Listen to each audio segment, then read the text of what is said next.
Hi everybody, welcome to my latest YouTube video. It's Beatle Dave, your friendly neighbourhood record collector, calling to you from Derby in the United Kingdom. I hope you're all well and welcome to all of my subscribers. You are doing me really proud at the minute. You know, we're nearly getting to that 600 mark now. I think I need 4 more subscribers, so come on folks, you know, if you like my videos, just subscribe and let's get over the 600 mark. I was going to do a different video completely today, but then I realised that I'd sort of like done it a couple of months ago where I was on about albums that was going to be 50 this year. And one of the albums that we mentioned on that was the Beatles, well, 2 of the albums that we mentioned basically were the Beatles 1962 to 66 and 67 to 70. So I was going to do another video on that, and I thought, well, it's a bit pointless really because we've already done one on that, sort of. So I thought I'd show you 2 records in my collection. I've had these for a few years, folks, but they're a bit strange. Well, strange to a UK record collector. They are Beatles LPs and they are reissues. But they're from the late 90s, I think these are from, and they are American reissues of 2 late Beatles LPs. And they're quite strange compared to the UK ones, label wise and things like that. So I hope you'll enjoy it. It'll probably only be a littleish video. A littleish? Or a little video. So sit back and I hope you enjoy them. I will put my grandad glasses on, even though I hate wearing the bloody things. Like I say, I always think they make me look old, but some people say it makes me look distinguished. I don't think they do. But because I'm having to do these on my phone now, I've got to have the light behind it, and sometimes I can't actually, because the light is actually quite bright, although it doesn't look it there, when it's facing you, it is actually, you know, quite off-putting. So the first one we're going to look at is everybody's favourite Beatle album. Probably not, it's probably the most fans' least favourite Beatle album, in all honesty. It's Yellow Submarine. This is still in the shrink wrap.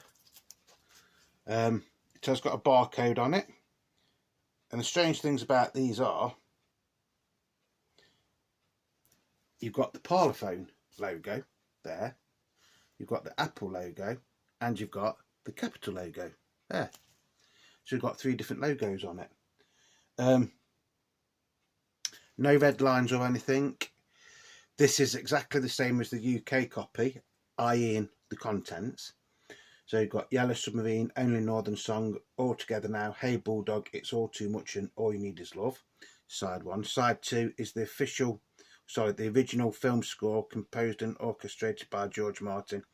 So you've got Pepperland, Sea of Time, Sea of Holes, Sea of Monsters, March of the Meanies, Pepperland Laid to Waste and Yellow Submarine in Pepperland. This was originally released in 1969, although I think the original score to the film, well, the film was released in 1968, wasn't it? A bit of a makeshift Beatles album. Technically only 4 newish Beatles songs on it, and all of them were recorded in 1968, weren't they, I think? Yellow Submarine was from 1966, and All You Need Is Love was from 1967. The outstanding track for me on this album, which actually makes this album worthwhile, or did at the time, was it was the only place you could get Hey Bulldog. That could have been released as a single from this, I think. Probably wouldn't have got to #1, but I think it would have made a nice sort of lead single from the album. Probably that Only Northern Song as the B-side, or maybe even Yellow Submarine in Pepperland. And Pepperland is the B-side. You know, it would have been something nice to have as well as this, wouldn't it? So yes, in the UK it was on Apple. Like I say, this is a reissue. It does have a barcode there. Don't know if you can see it. I know it's hard because it's got the shrink wrap on it, and I'm not going to take the shrink wrap off. 33 1/3. It says trademark of the Parlophone Co. And then down here it says something about manufactured by Capitol Records Inc. Hollywood, California. And then, like I say, I've got the Apple and the Capitol logo there as well. It does come in one of these I don't really like these sleeves. I'd rather have an anti-static sleeve, but the paper the anti-static on the inside. But the labels on these are absolutely lovely. I've never seen labels like these before.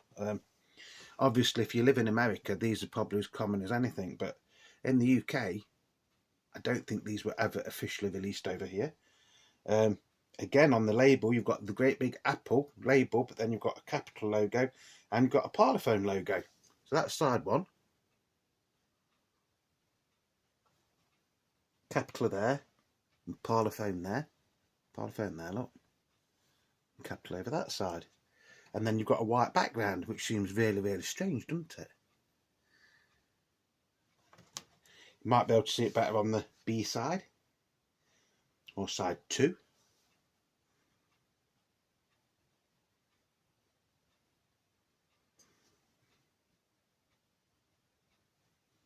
Nice though, aren't they? Don't think they're nice, folks. Heavy-ish weight record, not 180 gram though. The sound quality on it is really, really nice. It's on par with anything from the UK around this time, which I'd say is roughly the late 1990s. Doesn't actually say on it, does it? So that's the first one. Great, aren't they? And then the second one is actually a copy of Abbey Road. Again, still in the shrink wrap. Got your barcode there, look. You haven't got a Parlophone on this, on the cover. You've got capital there. Just there, look. And then EMI there. Another thing about it, there's no Apple logo there. I've never ever seen another one without the Apple logo. Although I think in America in the late 70s, some of your reissues, when they changed back to capital, didn't have the Apple logo, did they? Fantastic condition. I actually bought these in a job lot, you know. I forgot that I'd actually got these. Must be at least 7 years ago, probably. So I presume that when I got these were pretty new. Like I say, in the shrink wrap. Now this is in a better sleeve, sort of, or in a cover. So again, you get the nice, lovely Apple label, although there doesn't say Apple on the cover, which is a bit strange, isn't it? You've got capital, but you've got no Parlophone on this. I don't think you have anyway. That's on there.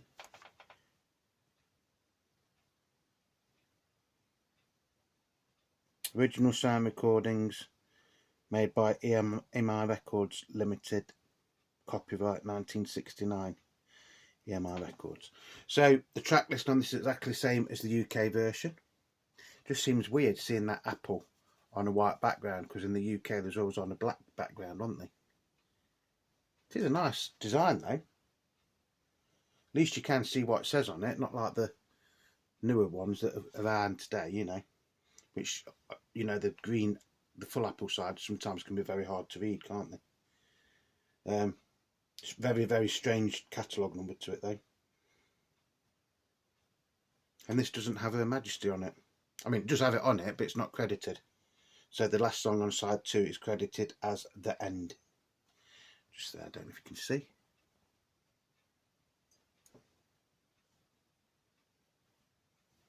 Nice though, aren't they?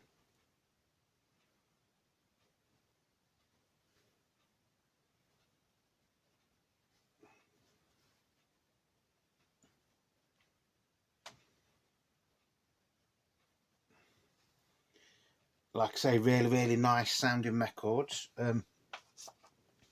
Didn't pay a great deal for them. If I remember rightly, they came in a job lot, and I think the job lot was about 20 or 30, mainly Beatles and Beatles solo albums, and I think I paid something like £100 for the lot of them. Probably wasn't as much as that, to be honest. What are they worth though? I don't know. What are they worth? Are they worth £10 each, or are they worth £20 each, or are they worth £50 each? Because my laptop has basically died, I couldn't check any of these before I came up to do this video. But I seem to recall I have seen the Abbey Road one on eBay once before, but I've never seen the Yellow Submarine one on eBay. And I think when I saw the Abbey Road one, I think that was up for about £50 or £60. I think, but I could be wrong, you know, because it is a while ago. So yeah, you know, that's a bit of a curio for a UK-based Beatles fan. Like I say, if you live in America, they're probably as common as anything. But I don't think I've ever seen another UK Beatles channel show these. I could be wrong, and I'm sure some of you will comment, well, so and so showed them when they came out in the late 90s or early 2000s. I seem to think these came out around 1999 2000 from the little bit of research that I did do at the time. So yeah, just something a little bit different. If you watch my channels regular, you will know that I have been collecting Beatles records for over 40 years. I think it's 45 years now. I don't just collect Beatles records, by the way. I do collect, you know, LPs, singles and CDs by other artists. David Bowie, Sex Pistols, Oasis, The Small Faces, The Who, you know, people like that. My music basically goes from rock and roll, you know, my musical taste goes from rock and roll right up to Oasis. Don't really like much after Oasis, don't really like a hell of a lot more before the rock and roll. Don't mind a bit of Frank Sinatra now and again. Don't even mind a little bit of classical music now and again. Wouldn't play it every day, don't get me wrong. Where the Beatles, I will play every day. So that's the strange American reissue copy of Abbey Road. It just seems strange that it hasn't got, I mean, on there it just says 1969. So I don't know, folks. Can you tell me when these came out?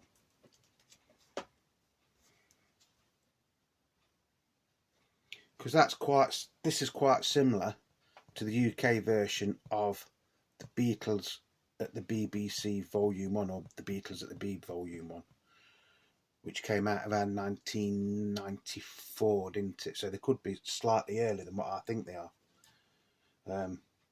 Yeah, because Apple was around then, wasn't it? Apple had come back by then, hadn't it? So, yeah. So, I'd say mid to late 90s on these. But if you know different, folks, you know, please feel free to drop me a line.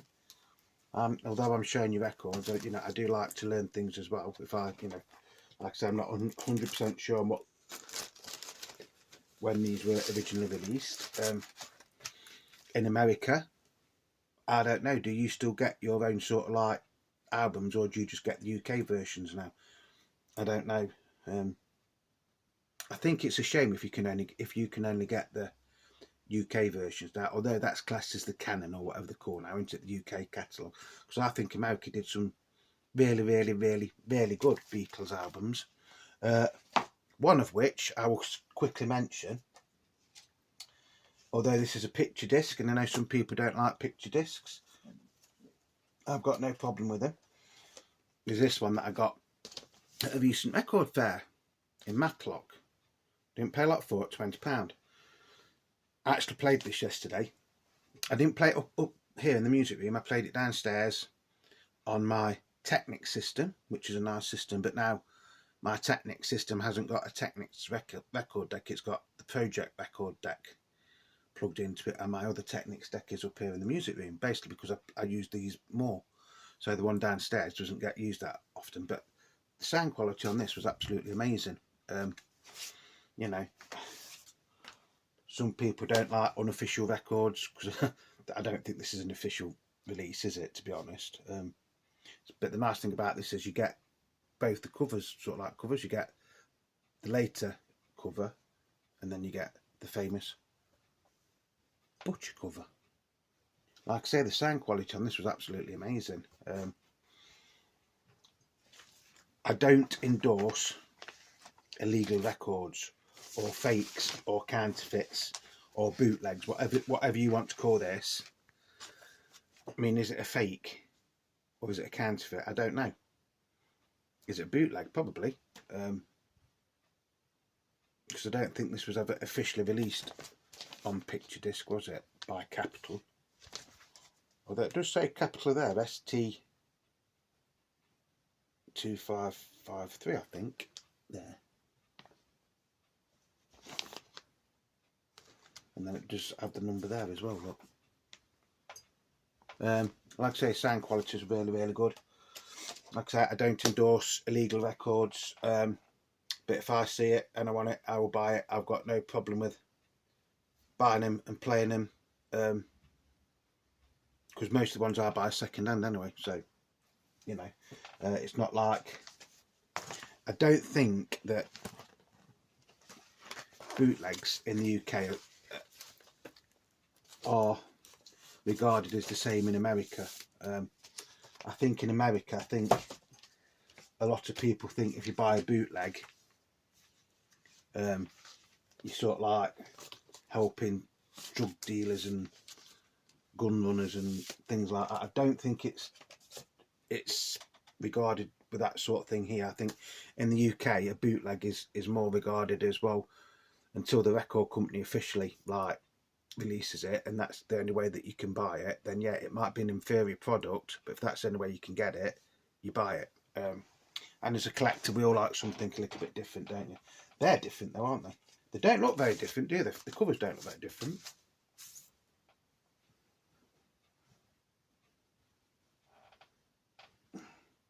But the labels are nice and they are different, and I do like me various label designs. And that's going to be about it for today, folks. Happy birthday to the Red and the Blue albums. This week is like the 50th anniversary of the release of that. Also, this week or last week was the 60th anniversary of the single From Me to You. So there's quite a few little anniversaries, and again, Apple hasn't really marked any of them, has it? You know, they didn't mark the 60th anniversary of the Please Please Me LP, although rumours that they might be doing something at the end of the year. Whether they do or not, I don't know. You know, I haven't got a direct telephone line to Apple, so I couldn't tell you, folks. They didn't do anything like to celebrate the 60th anniversary of From Me to You, which is officially the first ever UK #1 single in the in Britain. Please Please Me got to #1 in certain charts, but From Me to You got to #1 in all of the charts, sort of thing, because they used to have more than one chart back in the day. And as far as I know, they haven't done anything to celebrate the 50th anniversary of the release of the best Beatles compilation albums ever, in my opinion, the Red and Blue albums. They are LPs, even in this day and age, with all the compilations that have come out since then. I think they are the best ever Beatles compilation albums. Again, that is just my opinion. You probably might think they're crap, I don't know. I've got quite a few variations of them, to be honest. I've got the originals from 1973. I've got the reissues from 78 on red and blue vinyls. I've got an American version, I've got a German version, and I think I've got a South African version somewhere as well. Like I say, I was going to do a video on it, but I just thought you'd all get bored, so I didn't bother. I thought I'd do something a little bit different to keep you all interested. And that's going to be about it. I have got a record ordered that should have been here about a week ago, but still hasn't come. I've got something else coming, and I might buy a book, but the book is a lot of money. But if I do get the book, I will be doing a video on that one. Can't really say anything else because I don't know if to buy the book or not. It is a book that I could do with, especially with all of the hundreds and thousands of Beatles records that I've got. I think it would be daft of me not to get it. But like I say, it is expensive. If I get it, I'll tell you more. So whatever you're doing, please stay safe. In the UK, today is actually quite a nice day. It is, what time is it? 10 o'clock in the morning, so it's quite an early video for me. When you're watching this, wherever you see it, it could be tea time, it could be breakfast time, it could be mid-afternoon. So whatever you're doing, please stay safe. And that's going to be it. Remember, you are the beat of Beatle Dave. Without you, this channel wouldn't really exist, would it? You know, I enjoy sharing my records and some stories and stuff with you. I hope you enjoy watching them, which I think the majority of you do, otherwise you wouldn't watch it, would you? Or would you? I don't know. You know, thank you to everybody that's subscribing. If you're not subscribed, please just think about subscribing, because it is free. And as I've said before, if I can get to 1,000 subscribers, which I know is quite a big ask, actually, to be honest, because, you know, I'm virtually at 600, but not quite. But if I do get to 1,000 subscribers, I will be investing in some more lighting, a Progo or GoPro, whatever it is, you know, like one of them little like cameras that you can wear on you. And then we will be doing, if I go to record shops and stuff, we'll be able to like video them and show them. And the other thing that I want to try and do, and I keep trying to look into this, and every time I look into it I get like different answers. I know you can sort of buy some sort of license, but you've got to have at least 1,000 subscribers to get it, so that you can play music. You can, so it's like if I said to you, oh, this is, let's say this one, you know, let's listen to Come Together, and I can play it and video it and play it and not get done for copyright, because I think this license, then you pay X amount per year, which it's not cheap, but then the anything you play, the artist will get some sort of royalty from it, which is a good idea, isn't it? Because I know I've done a few like little video shorts or whatever you call them, but you can only play up to 16 seconds of music. Now, to me, if I was going into a deep dive of this, 16 seconds of, I don't know, Dr. Robert wouldn't do justice to this. Does that make sense, folks? So if we ever get to 1,000 subscribers, that's some of the things I've got planned for the channel. Might not happen overnight, don't get me wrong. You know, we've got to get to 1,000 subscribers first, so fingers crossed, touch wood, that we'll get there, you know. If you have just come across this channel, by the way, it's Beatle Dave. Beatle Dave the record collector. You know, I'm a big record collector. I'm a Beatle fanatic. I've been since 1980, basically. But I do collect other records. We do sometimes do videos on other artists as well, which I think it might be about time to do a little special. We've done them on David Bowie, we've done them on the Kinks, we've done them on Adam and the Ants, we've done a couple on the Sex Pistols, you know, madness, you know. So 99.9% of the time it is the Beatles, but occasionally we will throw something a little bit special in, i.e. we did one on the specials when just after Terry Hill died. You know, it's like a little tribute. So, you know, there's usually something for everybody, and I'm going to leave it there. So until the next time, peace, love and happiness to you all. Beatle Dave loves you.